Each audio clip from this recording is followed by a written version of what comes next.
Alright, today we are building a somewhat high-end gaming PC, Lian Li O11 Mini Air.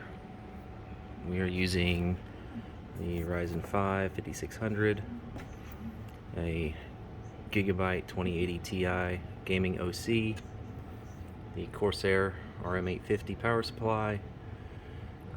We got 6 of the Cooler Master Sickle Flow fans, including the case fans, the 120 Lian Li at the back, and then we got the two 140s at the front. We're going to keep these in. These are probably going to be better performing than these. We are going with an all air-cooled build. So to cool the CPU, we got the Vetru V5. So between that and that, we're going to add a little RG bling to this. We got 4x8 gig ballistics 3600 speed CL16, so some pretty high performing there. We are using a lower end ASRock Phantom Gaming 4. This was a donation, so we're going to use this. It does not have built-in Wi-Fi, and it does not have a built-in front USB-C header for our case up here. So we've got an add-in PCIe Wi-Fi card, which will go in this slot, and then we've got the add-in USB-C. It actually gives you 3 more ports at the back, so that'll go into this bottom PCI slot, and we're gonna get building.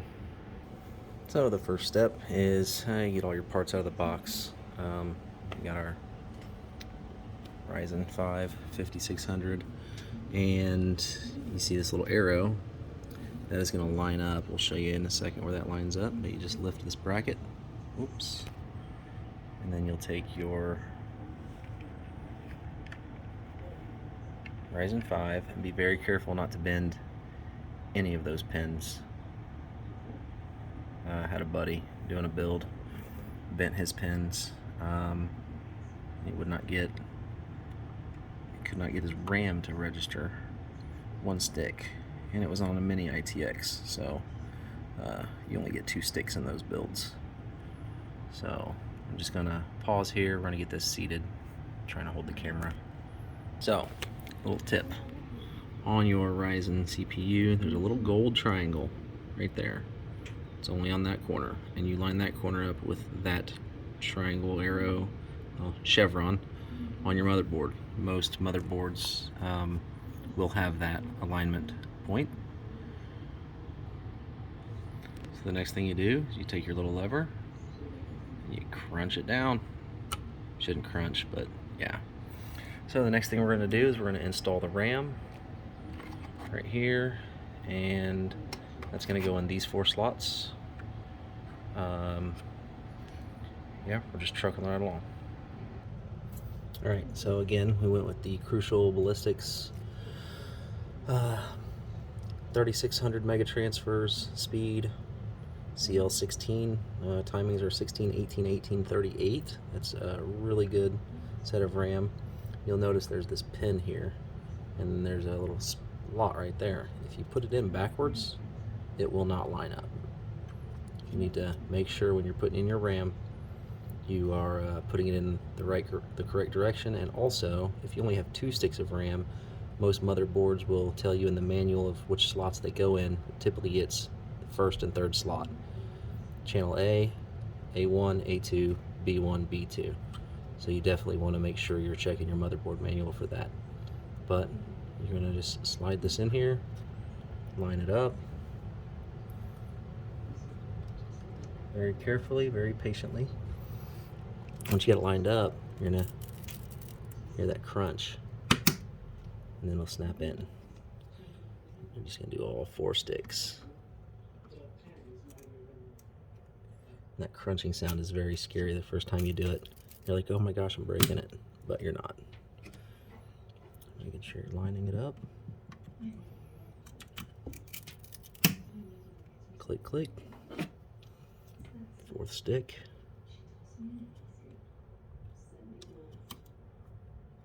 Let's get that in there, make sure it's lined up. we go. RAM in. The next thing we're going to do is we're going to take our M.2. You do not want to peel the stickers off. Those are typically heat spreaders. You can see there's a little bit of copper in there, it looks like. It's kind of weird, but we're going with the Sabrent Rocket 1 terabyte.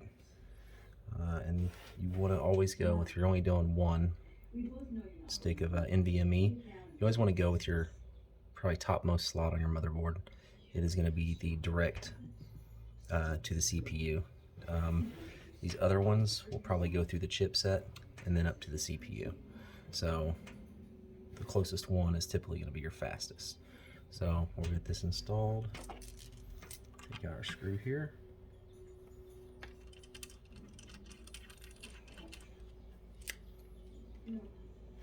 And you'll notice these other holes, and then there's a standoff right there. You can actually unscrew that and put in other holes if you have different sizes of the NVMe. So you're just going to kind of put it in there at an angle, almost not quite a 45. Yeah, that drop not gonna hurt anything. You'll just figure out where, there it is. So yeah, probably about a 30-degree angle. And now it's at an angle, and you just moosh it down, and you'll install your screw. So that's how you install your NVMe's. We'll get the screw installed.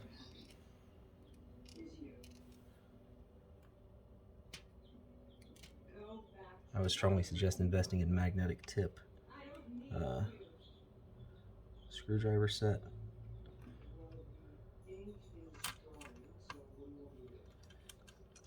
If you're not very coordinated. And just snug. Everything with computers is just snug.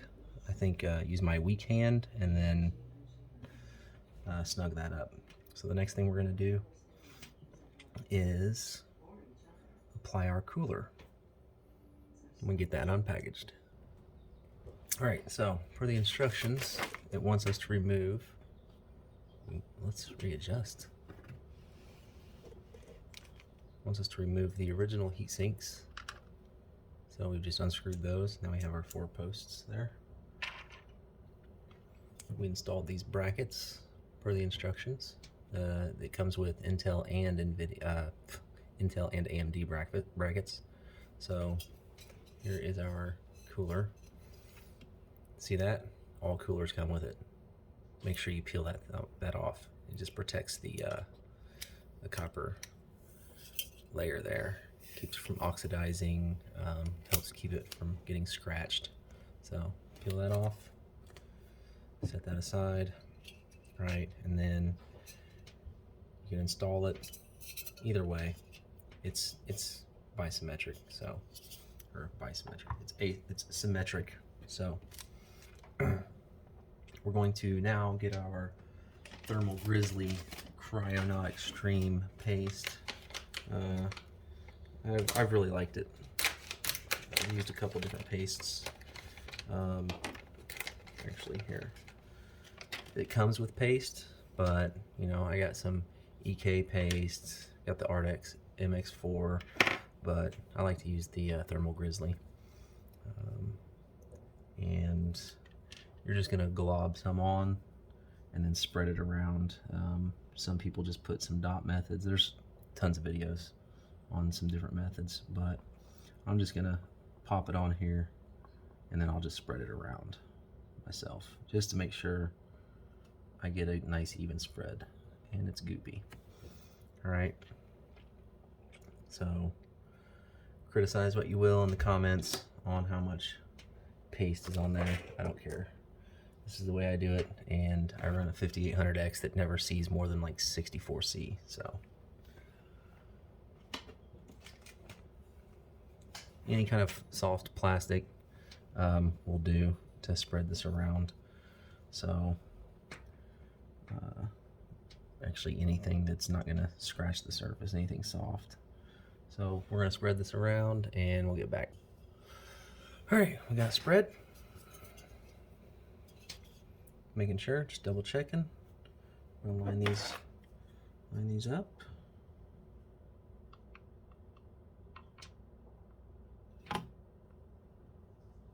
There Oh, okay. So they slide around in the holes. So that's neat. I just want to get it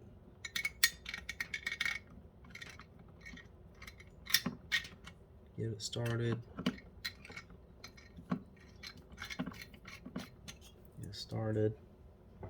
Making sure my other holes are lining up right.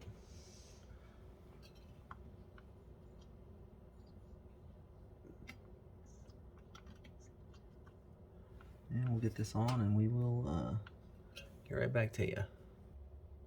A good thing to note is when you're tightening these down, they'll bottom out.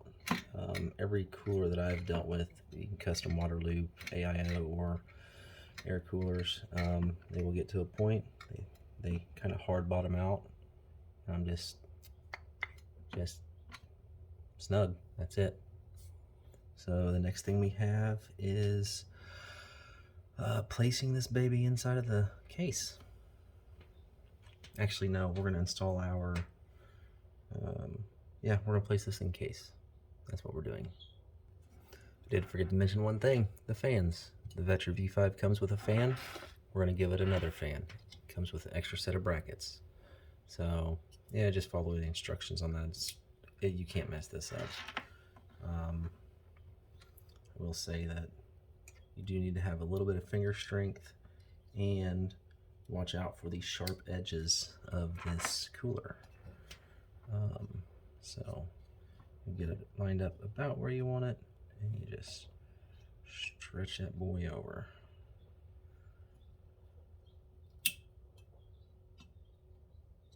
Like I said, a little bit of finger strength, it'll snap right into place.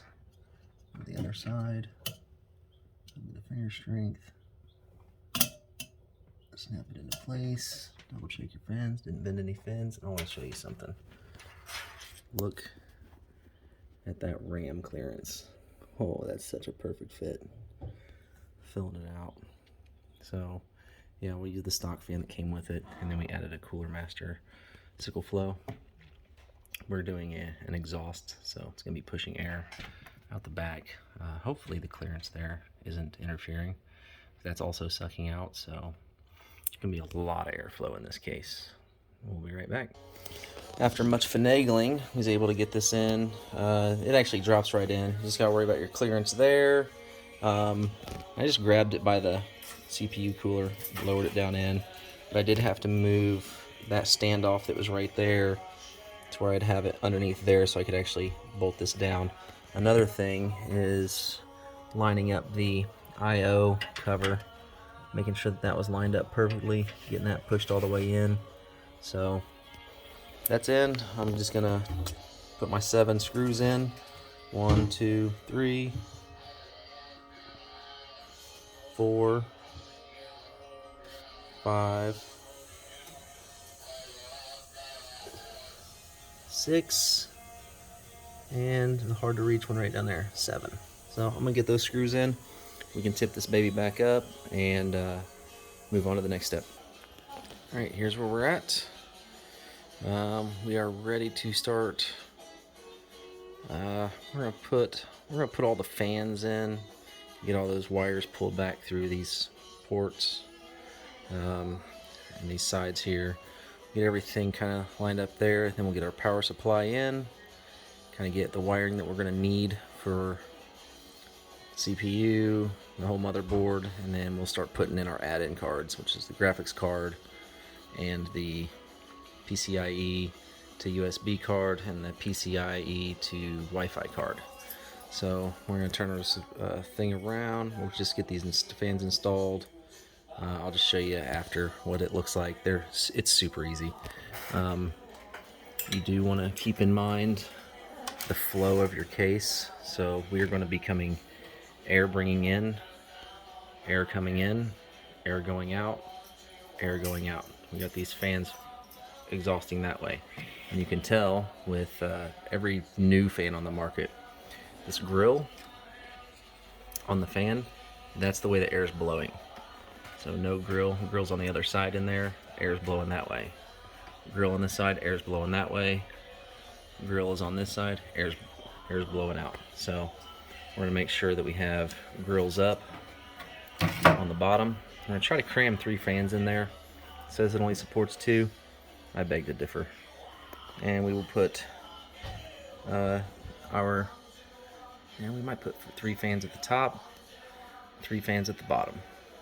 No, we only have 5 fans left because we used one right here. So push-pull on that.